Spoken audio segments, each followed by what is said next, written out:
நூற்றுச் சுவர்க்கம் புகுகின்ற அம்மனாய் மாற்றமும் தாராரோ வாசல் திறவாதார்.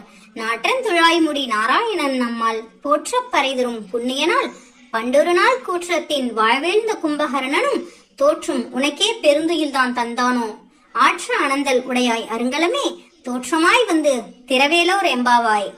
திருமாலின் திருநோன்பு நோற்று அந்த இன்ப ஸ்வர்க்கத்தில் தன் இதயத்தில் ஸ்ரீ கண்ணனையே நிலைநிறுத்தி அதில் மூழ்கி பரவசமாய் திகழும் திருவளர் மங்கையே, எம் ஆருயிர் தோழியே, வந்து வாசற்கதவை திறவாதனே ஒரு மறுமொழியும் சொல்ல மாட்டாயோ. நறுமணங்கமழும் திருத்துழாயை அணிந்திருக்கும் ஸ்ரீமந்த் நாராயணன் நாமாக போற்றி நாமனுக்கு துதித்து வணங்கிட நோன்புக்கு வேண்டிய பறையை தரக்கூடிய அருளக்கூடிய புண்ணியம் முன்னொரு காலத்தில் உயிர்களை ஈர்க்கும் எவனுடைய வாயில் பிடியில் விழுந்த தூக்கத்தில் கும்பகர்ணனும் உனக்கு தோற்று போய் தன்னுடைய பெரிய தூக்கத்தை உனக்கு கொடுத்து விட்டானோ.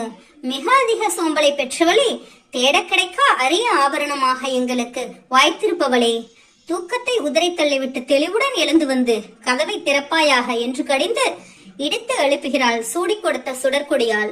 உலகப்பற்றில் ஆசையில் அமிழ்ந்தவர்கள் பரமனின் அருளை காண இயலாது. தெளிவான அலைகளற்ற நிலைத்த ஸ்படிக ஜலத்தில் தன் உருவை காணுதல் போல மனதை ஒருமுகப்படுத்தி ஸ்திரப்படுத்தி தியானத்தால் ஸ்ரீமந்த் நாராயணனின் திருவருளை பெறலாம், பேரின்பம் பெறலாம். நமக்கு பறை தரும் நாராயணனை போற்றி போற்றி.